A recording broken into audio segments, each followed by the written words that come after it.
not. I'm so happy for this building. Kids deserve it.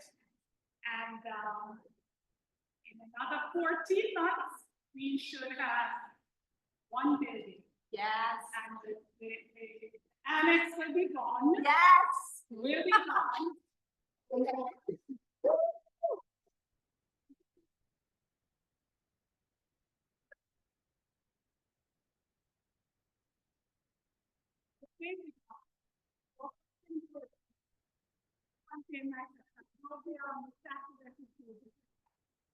I drove down to make sure that our entrance to the building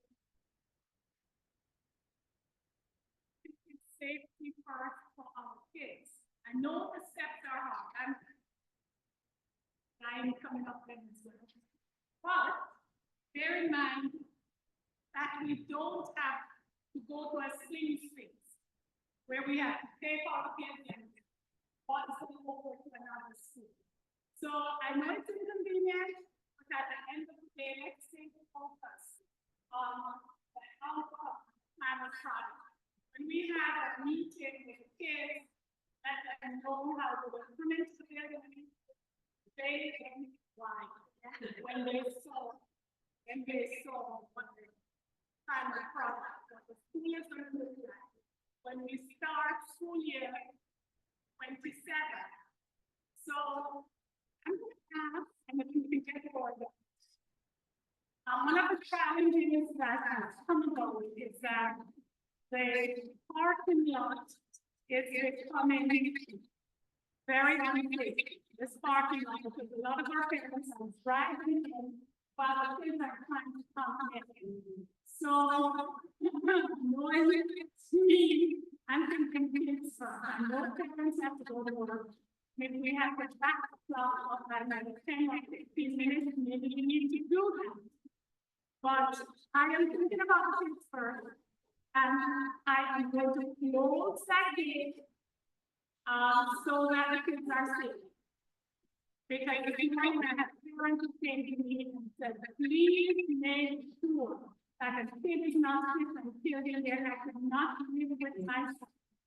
And so I'm going to ask that we please utilize the stairs. I know it's bad, but for the sake of the kids, I'm kindly asking that we please use the stairs. I think maybe about another 2 weeks, they are going to be drilling and doing whatever they do. Please know as well that we are going to have a groundbreaking ceremony. I don't have the date yet.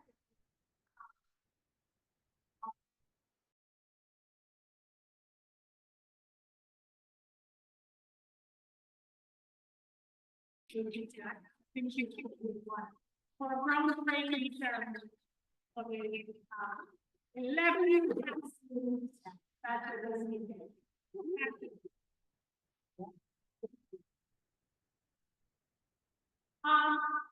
With that mention testing next week, and our 5th grade teacher is testing the meeting is over with our please and begging, please get the kids to school on time. Testing is on Tuesday, Wednesday, and Thursday. Could you please make sure that kids are in person? Testing begins at 9:30. If the kids come in at 9:40, they cannot start testing. And what it means is that they will have a test at the end of the day or on a makeup day. And my thinking is, if they have to wait all day before they can receive the test, they're not going to do as well as when they come in fresh and well rested, all of that during the course of the day. So please get the kids in on. Okay, the end of the year is coming to this song. Believe it or not, and I hear today, 39 days. 39 days. So begin to think about what the kids are going to be doing for the summer. We will not be having some school here at home because of construction. So please bear that in mind. Ms. Graham, am I missing anything, Ms. West? No, I do want to ask something about after school pickup. Yes. So, Thank you so much. Thank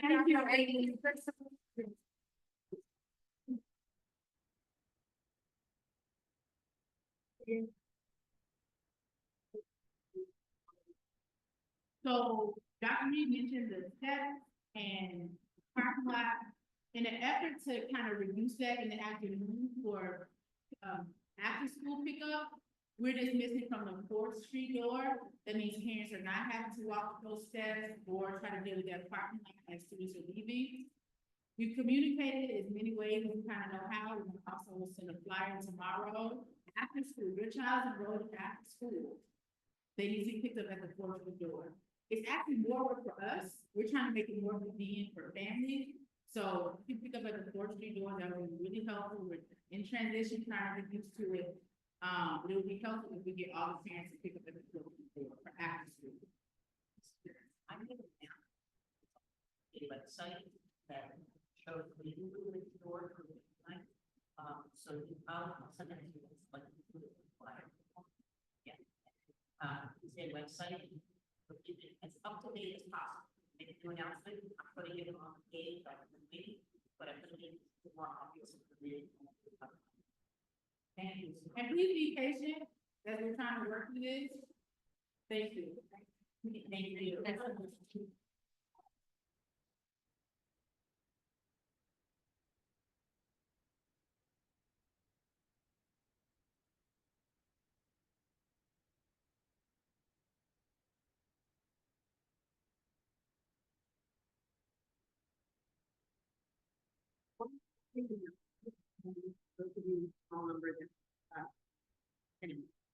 So the, you know that we did, an immigration know your rights training in early February, the PTA did.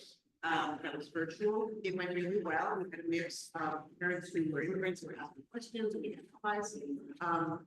The group that is not Barnard PTA is putting together another one that is designed specifically for school families to attend. It will be on the evening of April 30th. It will be virtual. It will be English, Spanish, and Amharic. PTA will, I just got it today. The PTA will send electronic announcements out and then please share so that anyone who has questions about their immigration status or your neighbor's immigration status, how we can support one another, please attend.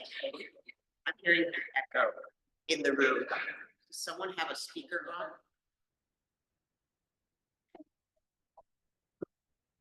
That's okay, we'll just check. Oh no.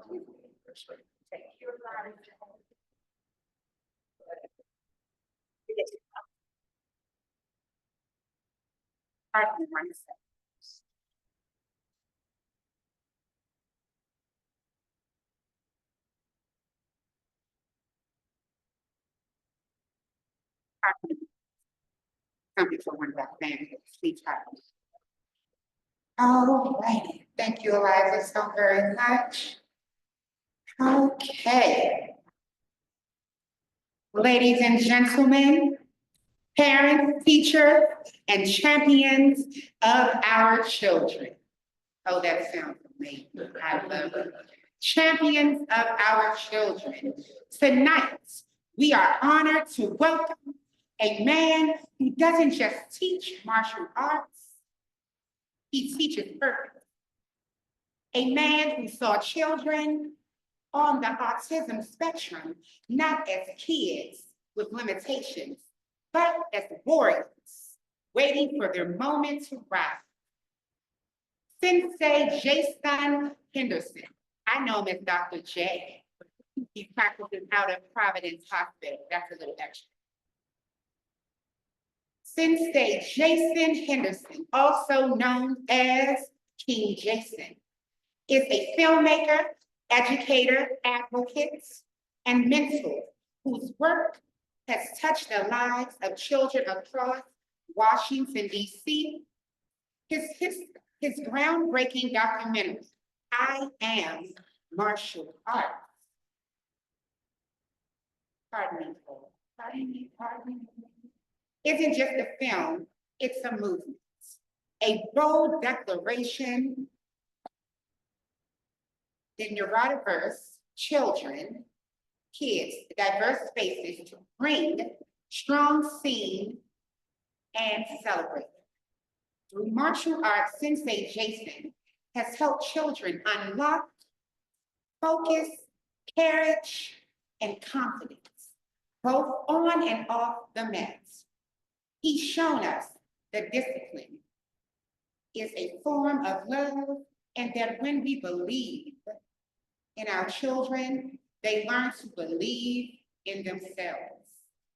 So tonight, I invite you to lean in, open your hearts, and be inspired by someone who is fighting for every child to find their inner strength, no matter how the world labels them. Please welcome Sensei Jason Henderson.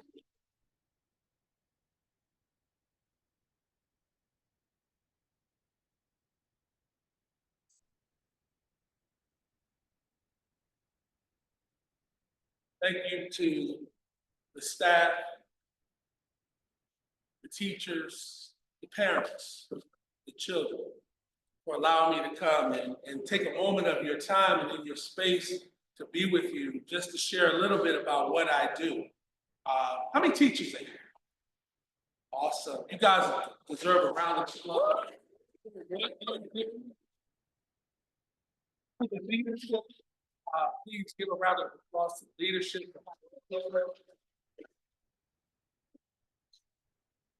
To all the parents. Any parents? All right, awesome. Yeah. Great. Any students? Yes, sir. Yes, I'm gonna recognize students as well. I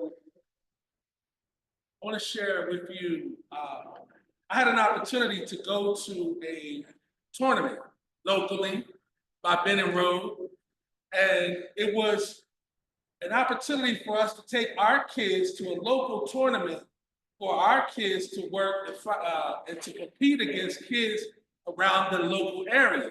And it was about stopping violence, putting down the guns. And so I wanted my kids to participate. And I had one kid, Blake. Blake, he is the one who cries all the time. He was the one who was afraid of competition.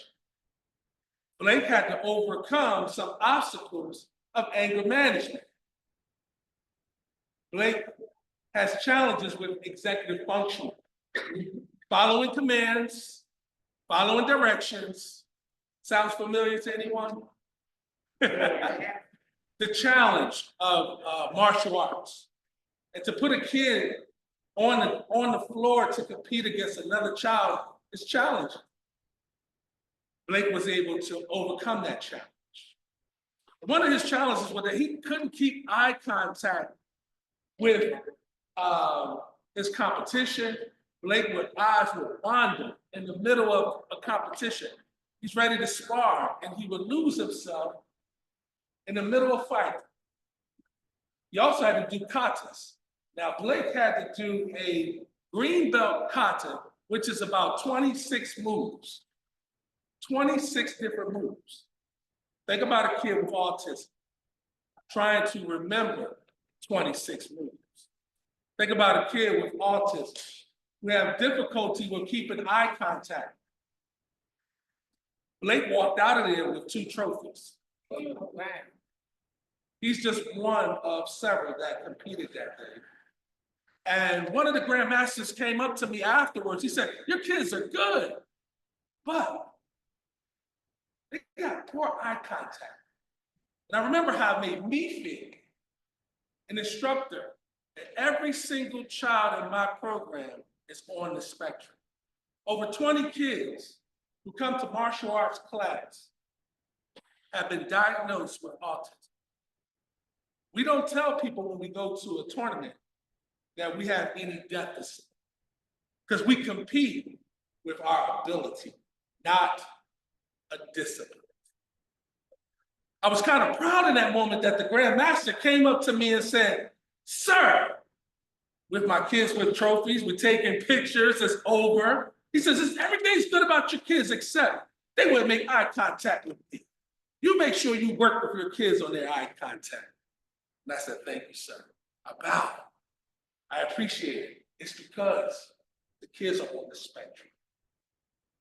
We hate to make excuses, but I had to make clarity to the Grandmaster.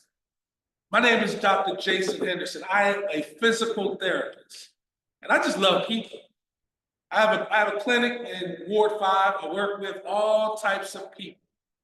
And for the 30 years of my profession of doing physical therapy, I've always fought health disparities. I fight all different types with people with strokes, diabetes, those things that plague areas of DC in different wards. And one of them that stood out to me back in 2017 was autism. I didn't know much about it, but I had a friend, a colleague who was working with children on the autism spectrum. And at that same time, I was just training in martial arts. I'm a black belt in Taekwondo, and I've also studied combat Kung Tao. So I learned a Korean style martial art, as well as a Filipino style martial art. But I train and teach kids on the spectrum for self-confidence and self-defense. I'm proud of this program because we started back in 2020. And the only reason why I got into it was because COVID came and everything was distance learning. And I was asked to become a speaker at the very first Autism in Black conference. Anybody ever heard of Autism in Black conference? Please take the time to get a chance to check out the Autism in Black. I believe they just had their 6th conference. I was one of the guest speakers at the very first one, and it was on Zoom. And they asked me, can you come and do a presentation, right? And at the time, I'm like, we're online. So I had to do distance learning training through Zoom, and I didn't even know how to really do Zoom that well. So what I decided was I would make a documentary. And I did. Because every time I was working with the children, I had my camera. I was videotaping because I couldn't believe that I was teaching children. That was a big thing. Then the children were on the spectrum. It was a big deal for me because guess what? I was nervous, I was scared, and I was afraid. And yet, I am a professional. I am a doctor of physical therapy. I had a black belt, but when those children came in the door, all that went out the window. I was nervous again, and at the same time excited. I've been with them ever since. I'm in my 7th year working with them. Imagine working with a child, Devontae. But y'all remember Devontae? The first time he came into class, he was in the 2nd grade. Today, Devontae's in the 8th grade. He'll be testing for his black belt next week. The very first time I saw this child, he wrapped a white belt around him, and we put a headband around him, almost like the one you would see the Karate Kid. And remember at that time, we all had masks on our face. So Devontae was a character, a little character, 2nd grade, and he's on the spectrum. Devontae has a hard time with his speech, difficulty with being able to communicate in words. Over 7 years, I've watched him compete locally, regionally, nationally. He was a national runner-up at a martial arts tournament, and he loves martial arts. He still has things that he struggles with his communication, but he's learned Korean, how to speak, how to respond. So when I say cherry up, Kuye, Junbi, he understands exactly what that means. He can go into competition, he can hear another language, yet he will respond. I work with children to help them develop executive functioning. I'm a physical therapist. I work with occupational therapy, as well as speech therapy. it gives me a well-rounded background. I enjoy this because every time I go in, I have 20+ kids that I work. Not only do I identify some of the challenges that they may have with executive function, I want to take you guys to executive functioning for a martial artist. I have to give clear instruction. Sound like anybody? Teachers? We have to give clear instructions when we're working with children on the spectrum. Anybody have any challenges with someone following directions on the spectrum? Yes. So when I have children, how do I get them to respond? The martial arts way is a culture. Not only am I teaching them, not just punching and kicking or just to be aggressive, but it's a lifestyle.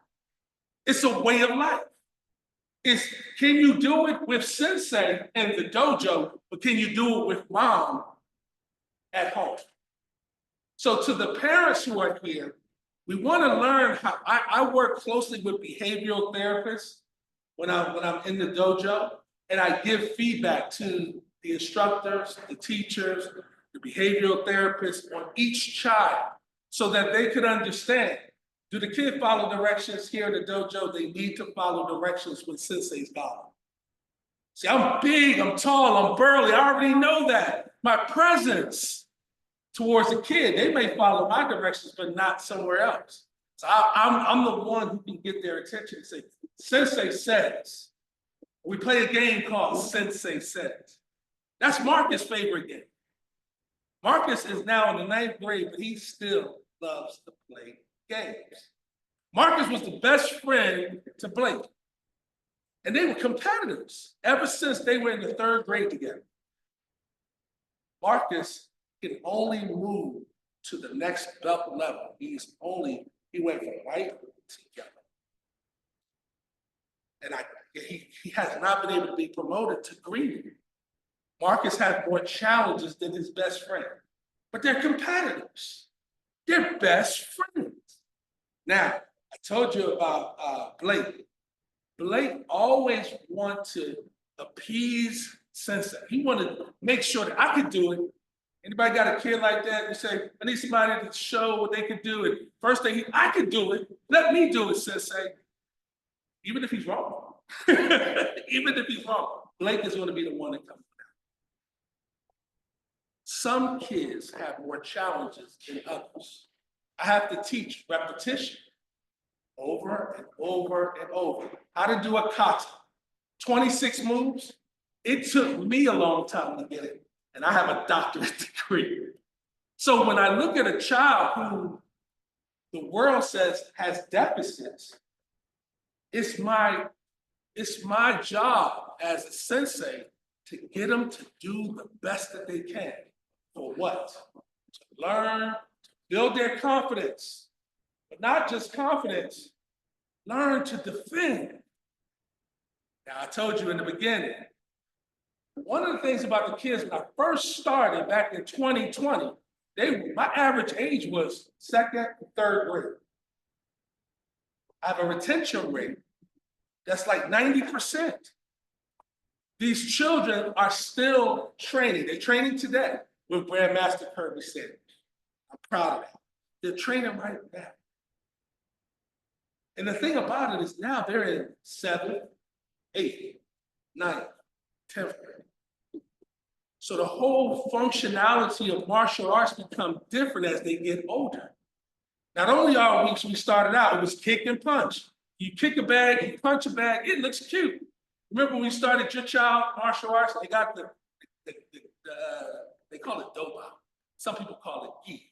So when you put the dobak on, we're like, let me take pictures. That's fun in the beginning. When you go to a tournament, there are kids that's there that want to wipe you away. They want the trophies too, right? But however, when it gets to 7th and 8th grade in Washington, D.C., it becomes very real. Bullies come into play. Bullies, anybody heard of bullies? In schools all across D.C., I'm just going to warn us that there are bullies. I have to warn children about bullies. I had a red carpet event last week, and one of the kids who's in the 7th grade said, one of the things about why he loves coming to martial arts, He's a seventh grader. He said, I like to come because I can use it every day. He has to, right? He told me a story about how his best friend turned on him. And his best friend wanted to punch him in his face. I had no idea.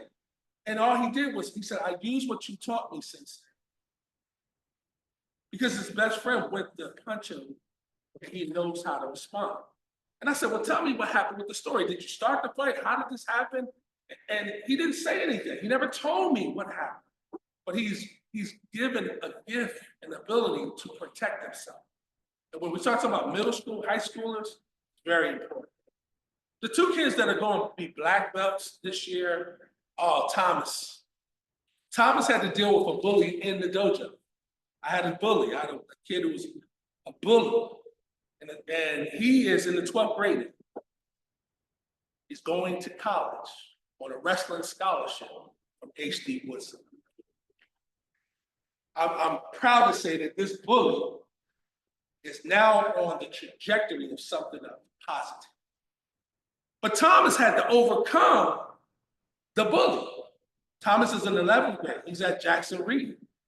He has to travel from Southeast DC all the way to Northeast. He catches a bus to the train and another bus just to get there. And every day in the city of Washington, DC, he has to be prepared to take care of himself, to defend himself. It's a different picture with martial arts for kids when they get into high school. I'm here today to tell you, to share with you. I have so many examples. I've been doing this for a while. I have a global award-winning documentary. The documentary that I did for Autism in Black, it sat on my computer. And when I had it, I did just like this when I finished it. And it sat on my computer for months. I thought it was wasteful until I met someone who said, you know what, we can do something with that documentary. It's now on Tubi. It's now on Amazon Prime. It's called I Am a Martial Artist, AUTIST. Please, if you get an opportunity, please see the film, because you're going to see the kids when they were younger. I have a second part to the film, already shot it.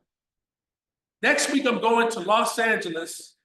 I will be on the red carpet at the LA Web Fest to show the second part of the documentary, I Am a Martial Artist, #2. And we're looking for platforms to put it on. Hopefully we get to Netflix and some of the other popular ones. But we have to document, because over 7 years, I've watched these kids come of age. The last kid I'll talk about, I have two, but I will choose one, Alea. Alea is in the 9th grade. When she came in, she already knew how to fight. She'd been with me for 4 years. She knew how to fight Southeast style. Take out the earrings. I mean, she is no small girl, but she respects martial arts. She's learned to respect martial arts. However that resonates with you, I hope you can understand that I had to take time with her. I'm talking about a girl. More boys are on the spectrum than girls. We know that. But this girl, and we need to protect girls, because I teach most of the time in martial arts, good touch, bad touch. The biggest thing about martial arts is spacing, right? I teach spacing. Sometimes the kids are touching on each other in the dojo. They put their hands where they shouldn't be putting their hands. Teachers, sound familiar? We see it, right? We know it. We're adults. We know what we see with kids. They put their fingers in every crevice. I see it all, right? But it's immaturity. It's important that we give the kids in the spectrum to understand threats. I need to teach to make sure the kids understand what a threat is. For girls, it's amplified. Please, I don't have to make examples. I know we're all mature here, right? For a girl, you have to be able to protect yourself. And so this is a very serious matter when you get to 7th, 8th, and 9th grade. In the beginning, it was cute. But now it's very serious. She understands it. All it takes is one time she can lose a kid. I'm a father of a child who was sexually assaulted at the age of 14. 14. First week in high school. She wasn't on the spectrum. She froze. She said, Daddy, I froze. I didn't know what to do. She didn't know martial arts. So I just didn't know what to do. I hope this resonates with people to understand it. I can sit here and I can talk martial arts and I can make it sound cute. We put on the belts, take pictures, and it looks cute. Martial arts is for that. Martial arts is also for competition, travel, having fun with it. But also martial arts is when you get on that bus, you know that those kids are laying for you in the back. What do you do when you're the target? What happens when you're the little girl? Somebody's trying to take her innocence. This is what I deal with children on the spectrum. I want to thank you guys for allowing me to come up here. I can talk forever. And I'm going to close down with open up questions. Oh, it's Any questions, anyone? you got a question for me? Thank you.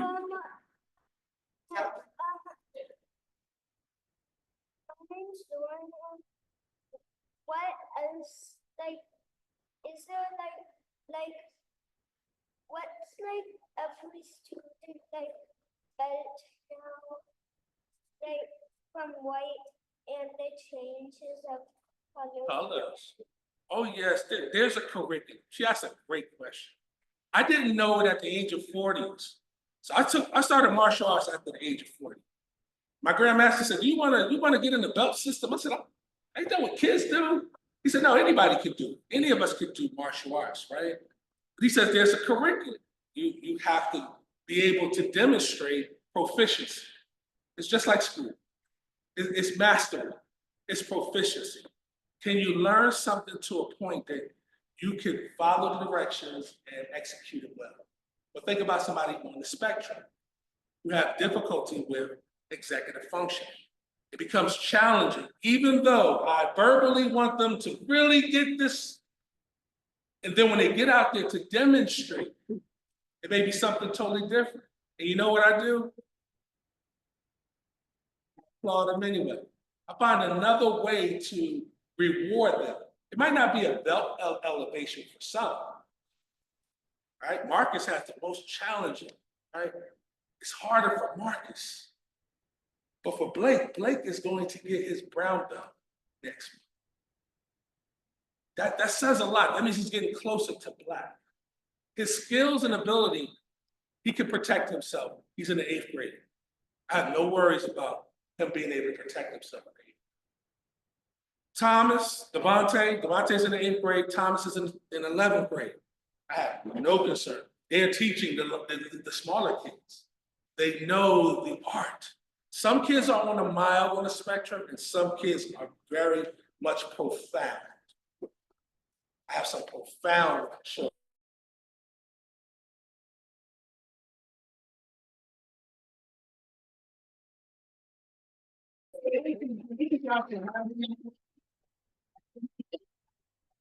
Dr. J kept his promise. Last year, he promised me, he said, when the new year comes in, I'm coming over to Barnard and connect with you all. I appreciate you so much. Thank you so much.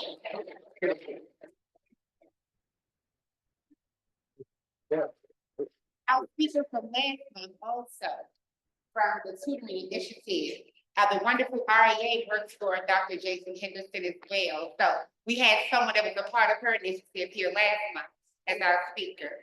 Yeah, thank you for all that you do. We appreciate you. Alrighty. Next on our agenda, updates from our fundraising committee and Treasurer Tiffany Reed. Right. Thank you, Madam President. Hi, everyone. I'm Tiffany Reed. I am your treasurer. I am very happy to report that we have in the bank account, cash on hand, $34,395.93.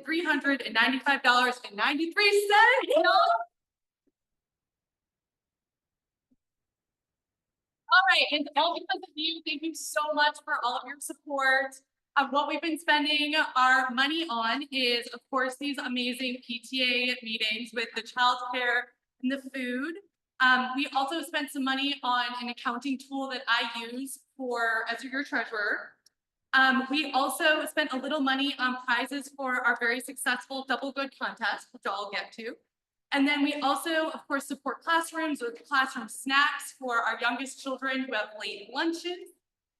We also celebrated our teacher assistants with a pizza party and some thank you gifts that we supported. We also supported Miss Madera and her 2025 reading challenge prizes. So we did that. We made a lot of kids very happy who hopefully excelled at their reading. And then we also spent a little bit of money on Dr. Hetherington because it was Vice Principal Appreciation Day. And so we supported her because, of course, we love our Vice Principal. Okay, so that's it. Anyone have any questions about my treasurer report? All right. And then taking off that hat, putting on my fundraising committee chair hat. So thank you to everyone who bought popcorn from our really successful Double Good contest. Woo-hoo! We had 24 people participate. And so I just want to give a round of applause for Coach Shay. Yes.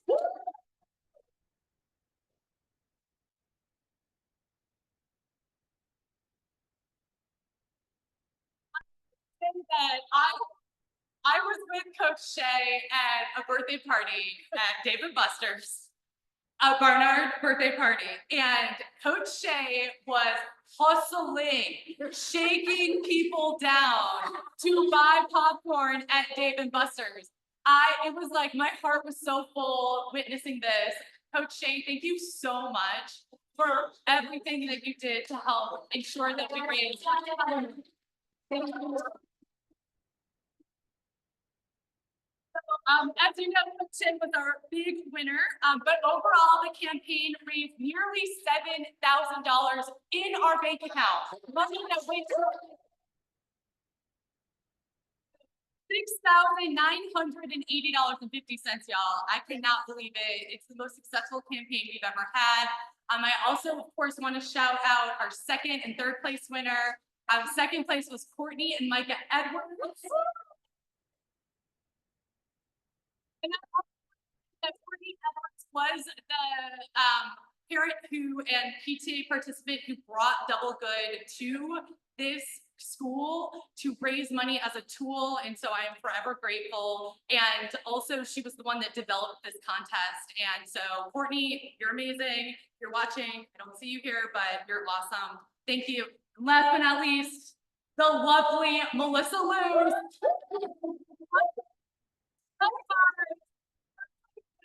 Thank you for all that you do. Wow, she's also, along with Courtney, on the fundraising committee, so thank you. We have an amazing fundraising committee. So it's Coach Shay. Yeah, Coach Shay is also on the fundraising committee, so thank you. Like I said, we got the best fundraising committee. So anyway, that is my fundraising update. I think that's it for now. Oh, one last thing is Melissa also got the Walmart like level up tool. Do you want to say something about that? Thank you.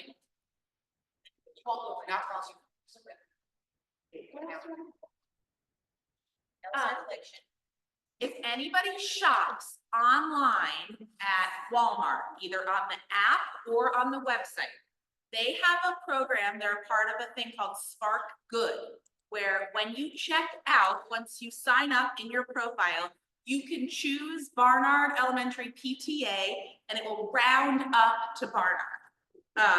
And so 5 cents, if everyone in this room shops at Walmart and then did 10 cents, can't do the quick math on that, but it adds up. So if you have a Walmart.com profile and you want to set it up, I'm happy to walk you through it. I can also send around instructions. It's very easy to do. It just gives you the option at the end. You check a box, round up to Barnard Elementary PTA, and then that money, it took a lot of work for us to track down how to get that money to our bank account, but it works now. They send you literally a tax receipt. It's very easy and it's great to do. So, and it doesn't have to just be at the school. If you've got a parent or a grandparent, a neighbor, a cousin who shops too much at Walmart like me, get them to round up to Barnard Elementary PTA. I'm happy to teach people how to do it. For Becca Sangby, I'm reminding everybody also that LSAT elections will be coming up soon. And she will be sending around more information. She's sorry she can't be here. Oh, and then enrollment Saturday, we're talking about. People wanted to do we're doing enrollment Saturday. I figured it was a good chance to see what kind of donations we could get from random companies. So we might do a raffle. I got a random, it's in the mailbox. I gotta get it. A jewelry company donated a $150 gift card to us. We got Wawa donated some soft pretzels. We got 4 tickets to Six Flags. What else did I get? Stories. Oh yeah, we're not doing that. Maybe Medieval Times. If anybody knows anybody that works at Starbucks, I'm looking for an employee to help us get a donation. That's right.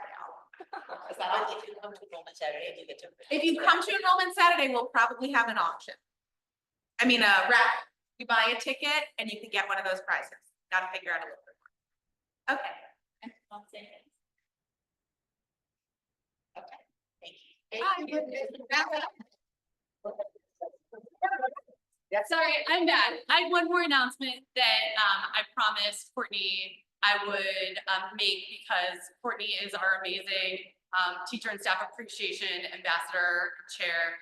And last year we went all out on teacher and staff appreciation week.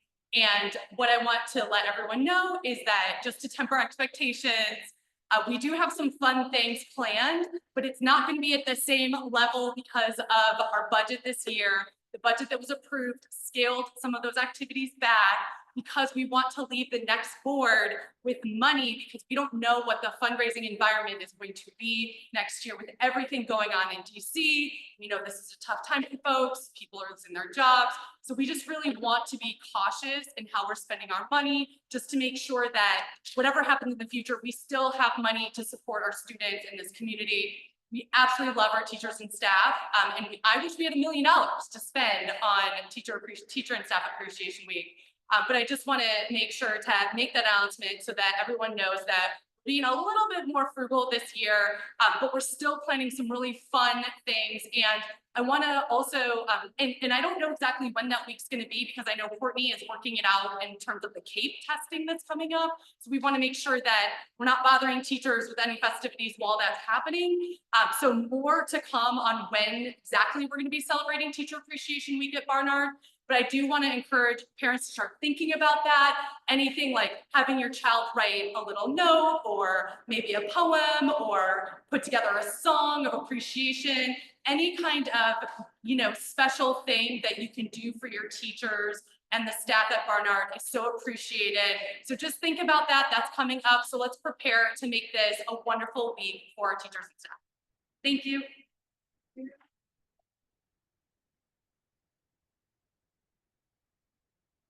Again, I realized I forgot to introduce myself when I made my first announcement. I'm Eliza Cava, the Vice President, and I have a couple of other announcements.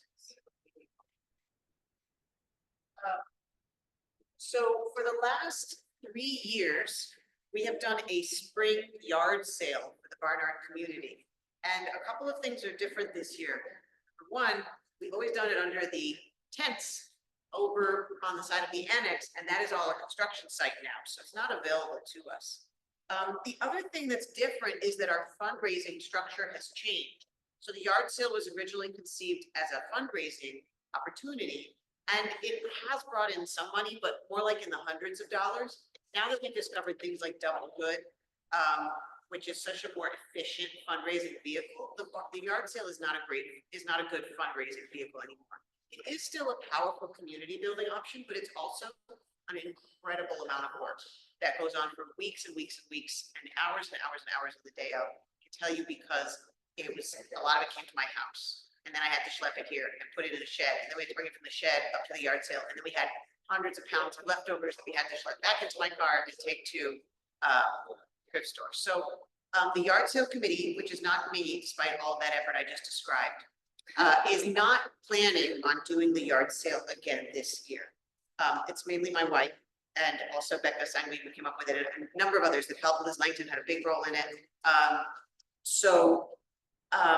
The yard sale committee is proposing to end the yard sale and consider instead other community events, maybe with fundraising potential, maybe not, but less work, frankly, and they will report back. So they're gonna think about it, get together and report back. Some schools do things like a spring carnival. You know, that could be a possibility to do on a weekend towards the end of the year. So let us know, let me know and I can pass it on, or even send an email if you have opinions about, you love the yard sale, you hate the yard sale, you would love a carnival, you think carnivals are not a good idea, whatever, please let us know. Anyone want to share anything now about that? We love bodies, we love carnival, let's do it. Okay. Okay, we glad Molly has a vote for carnival, okay. There are like, local businesses that put on things, like I know HR Records has the, big event, like backyard band. Yeah. And I've seen, you know, other schools put out booths and like sell food at those events, and they get money, Yes, so that might be an option. Yes, so we could, you know, we experimented with that this year with the winter carnival that was held at McFarland, and that went pretty well. It's always reliant on just making sure we have enough volunteers to do things like that, but I think that's a great idea. That's separate though from whether we would do something community building here at the school, which maybe would only be in the playground, I don't know. Also, the other announcement I have for my wife, Rachel, is that the new parents video call that Ms. Sanders mentioned at the beginning will be Monday, April 28th at 8:30 p.m. It's very helpful to have several Barnard parents on in different ages, kids, to answer questions. So if you can be on that, please do. It doesn't take very long. And also, we could use some help publicizing to neighborhood groups and putting up some signs in the Barnard neighborhood. If you're available to join the call or help with these signs, please reach out to the PTA, like now. Can you be on the call or help put up signs? Or you can write to Rachel or the PTA. Can you say the time again? 8:30 on Monday, April 28th. 8:30 AM? PM.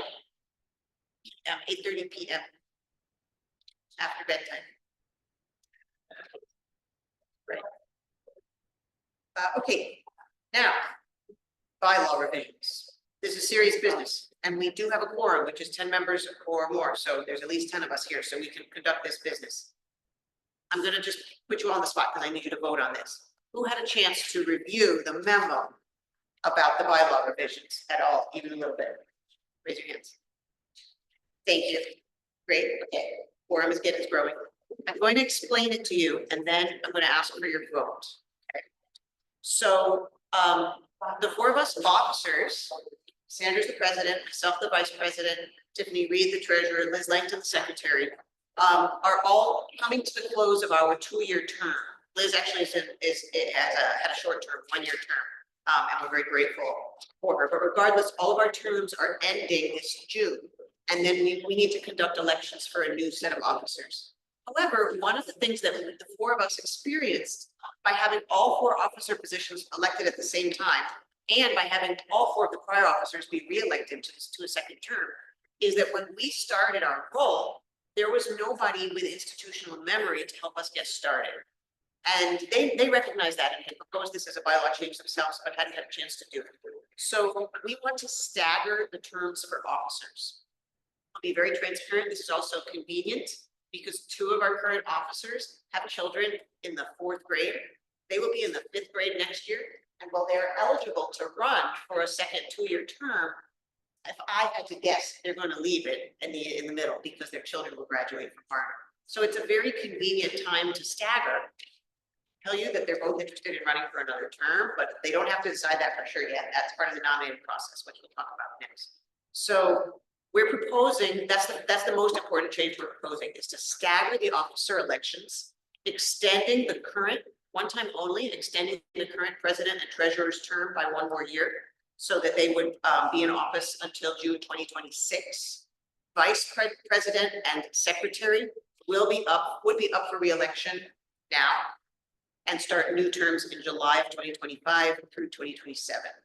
That will, like I said, allow us, starting in the, now and into the future, to always have overlap, as long as people are indeed serving out their 2-year terms. At least one of them should be able to provide some overlap.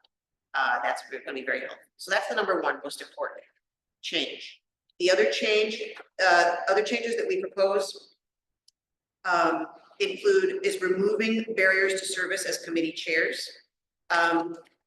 We have our current bylaw. One thing you should know about our current bylaws is that they came like as a piece of paper with some blanks from DC PTA, a state chapter of National PTA, a number of years ago. Now, there is no such thing anymore as a DC state chapter of PTA, Parent Teacher Association Incorporated.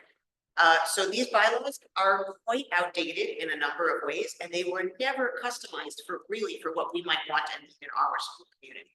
So this is just the first proposed change. Certainly, if re-elected to vice president, I plan to do propose some more changes next year.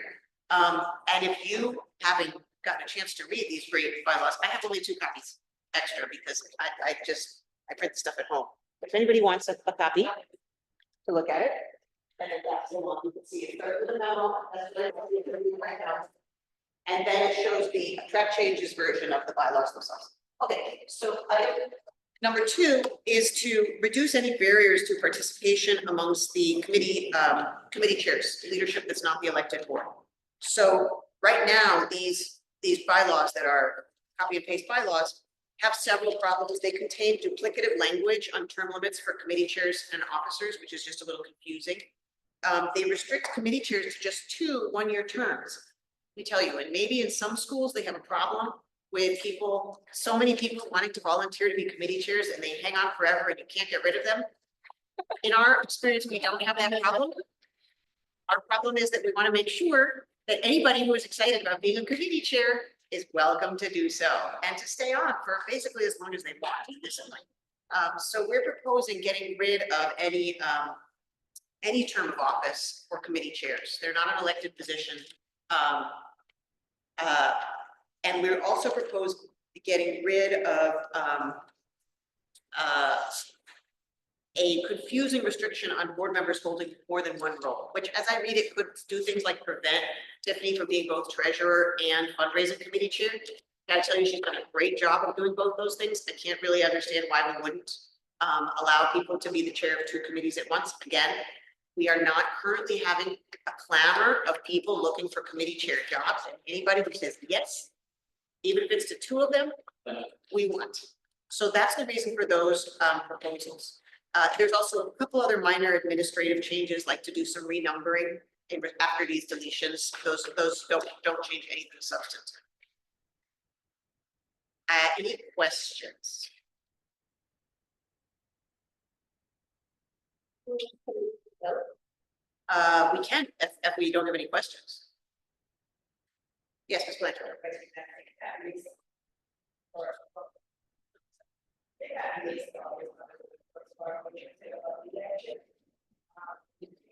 Say, like, so president next year, we go for 1 year, or I would Thank you. So the question was, would the president only run for 1 year next year? The answer is no. So the current president, Ms. Sanders, would have a 3-year term that would end next year, and then we would elect the next president for a full 2-year, for a regular 2-year term. The 3-year term is a one-time only deal. one time, and then Go back to 2 years, yeah. that position will be 2 years, president will be 1 year. No, all positions will be 2 years, but they will be staggered. And in order to stagger them, to get 2 of the positions on an odd year cycle and 2 of the positions on an even year cycle, we could either do a single term, or as we propose, just extend to a 3-year term. We could, or a single year term, so.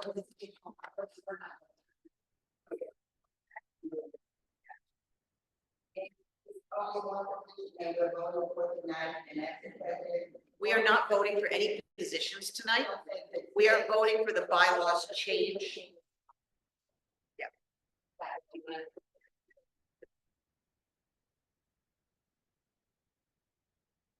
can't hear you very well if you're speaking to me. I will say, and it's here in the memo. I happen to be also an advisory neighborhood commissioner, and I read the first couple chapters of my handbook, not the whole thing, just the first couple chapters. And in the history section, it included that at one point, the terms of office for advisory neighborhood commissioners were changed from an odd to an even year. And in that one time only, let me tell you what year it was. 1984. In 1984, those ANCs elected in 1981 served automatic 3-year terms. And after that, everybody went back to 2-year terms. So there is precedent from 1984 in district governance for this. Commissioners? Another question of clarification. You can say that the position only held by a parent. No. The position of president, the position of all officers, is available to any member in good standing. Yeah. I mean, speaking, they will hold their roles when their children go to middle school. I just want to say they didn't sound super enthusiastic about it. Maybe she wouldn't. So she was stating that we didn't sound excited about them extending it. I never said I opposed once my children graduate, but I'm open. I don't think I'll release Barnard that No. ever. Barnard there forever. But it did make a convenient Yeah, opportunity. because both of our children are graduating, all of our children are graduating next week. So we're willing, if we're nominated and voted upon, we're willing and elected. We're willing to rock it out. Rock it out, not even put a skate, get on a skateboard and rock it. Yeah. So we want to vote on that change tonight. So any other questions for clarification or otherwise, or concerns? Yeah. Yes. I would like, so to answer the question, are we voting tonight? Kids, don't make a lot of noise, please. To answer the question, are we voting tonight? So this is also contained in the memo. Technically speaking, we are supposed to give 30 days notice before a bylaws change. I gave 15 days notice for this bylaws change. If anybody would like to object to that, then we can finish our discussion today. We can vote in May, and then the officer election will have to be done a month late in June. If we are able to vote today with no objections, then we can move to the elections as scheduled. So I just want to point that out. It's okay. We agreed as officers that if anybody was concerned about notice, that we could make this delay, but we needed to tell you and to delay the vote, the elections. If anyone has a concern, please raise it now. Not, I would like to request a motion. Second. To revise the bylaws as indicated in the memo you all received 15 days ago. Yeah. You have to say it. A motion to move to vote. Okay, and we have a second. Can you guys make sure that Liz has your names for the record? So Melissa Luce made the motion. Okay, and Sylvia Edwards second. Okay. Okay. Mr. Barnard and Mr. Robinson also second. Okay. Okay, all in favor of amending the bylaws for those 2 substantive and several minor changes? Please say aye, raise your hand. Aye. Are there any opposed? Opposed? Is there any business, Ms. Sylvia? This is the first vote we've taken in the entire time.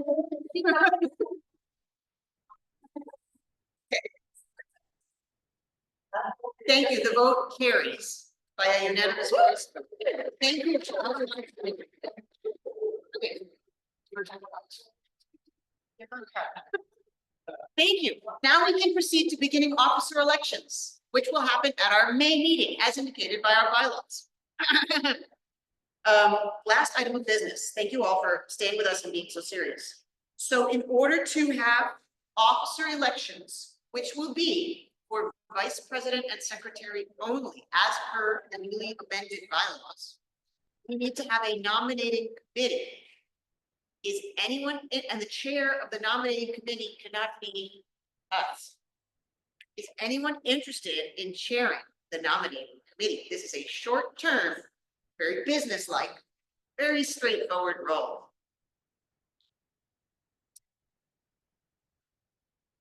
How much time does a role require?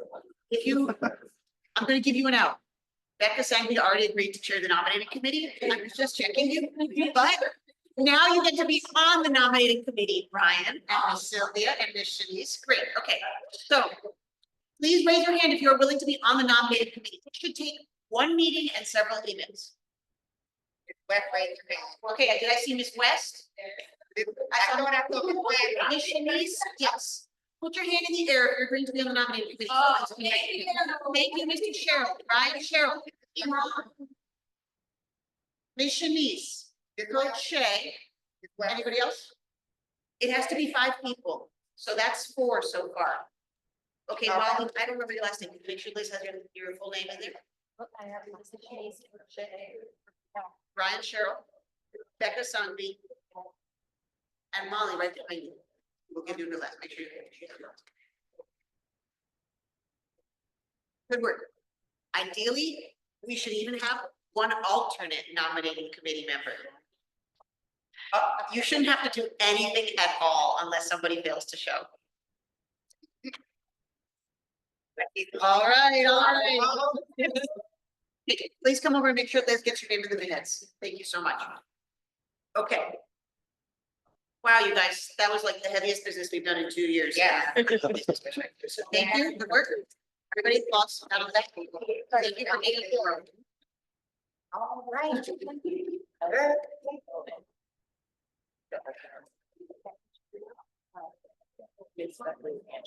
Oh, the chess club is back. This Friday, starting this Friday, the chess club they will meet at 3:30.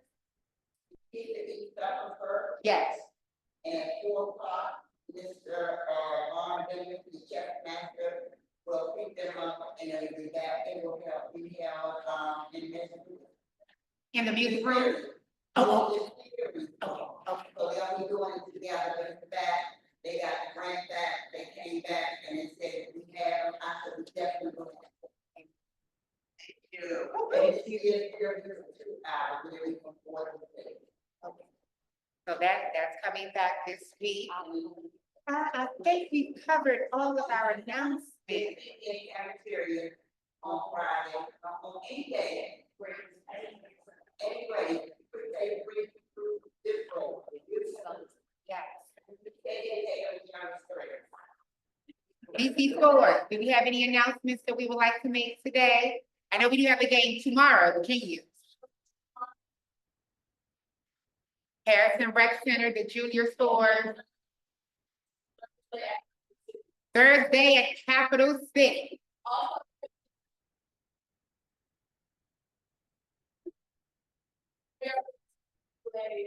For the kids that come up here, we're like 80s and fitness and clothes. Yeah. So we're gonna look out for someone in that field or want to do like a book or want to run a workout class, everything. Reach out, let them know, let that exercise, we'll let you know.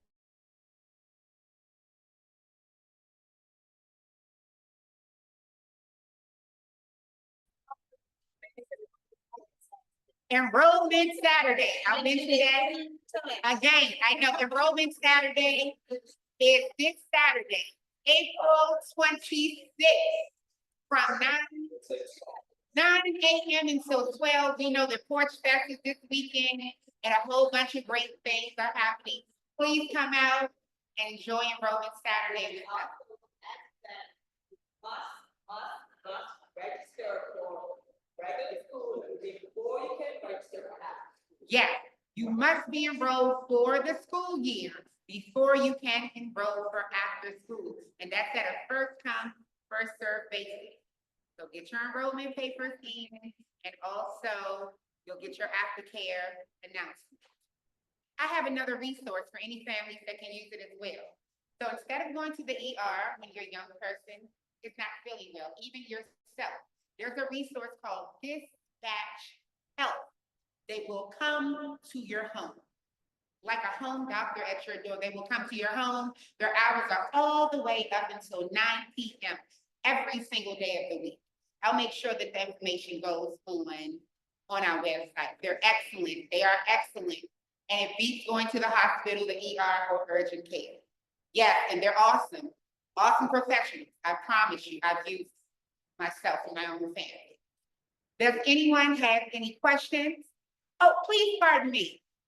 We have a new parent at our meeting. Pardon me, and I kept looking at you and I'm like, we have a new parent. I am Miss Sanders, your PTA president.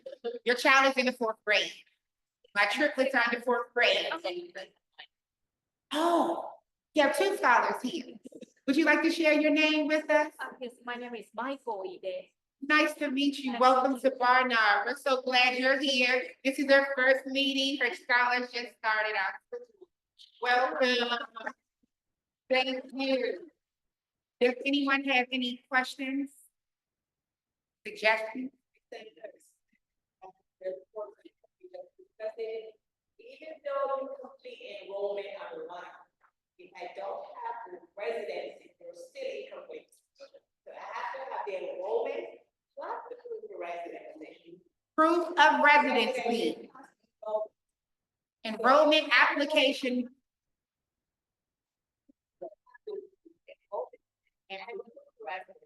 Okay. Please submit your proof of residency along with your enrollment application, or it will not be complete. Proof of residency is a must. Yes. Thank you. Can they email it as well? It also relates to the enrollment. If not, they can email it to myself or myself. Okay, and then you all are here extended hours during these weeks? Sorry, Aren't you here additional hours for enrollment? on Wednesdays. On Wednesday, enrollment is available in person until 6 p.m. Ms. Salamanca will be here. Wednesday. Yes.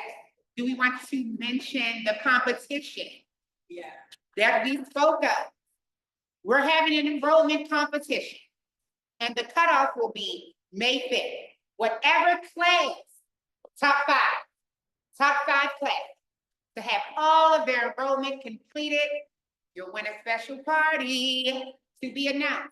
All classes, all teachers, please encourage your parents to enroll by May 5th so that your child can win the party or the class, okay? All right, any questions? And we also have Porch Fest going on this weekend too in our area. That was fun. I attended for the first time last year. Any questions, anyone? Suggestions? Well, I thank you all for coming out to our meeting for April 2025. I appreciate you all. Please don't forget to shower our office staff. Please, tomorrow is Professional Development Appreciation Day. But you don't have to stop at just tomorrow. You can shower them every day if you would like. Thank you all for coming out. Have a great evening. We didn't have any questions, did we? Mr. Sheree, do you have any questions? No. I just can barely, I'm like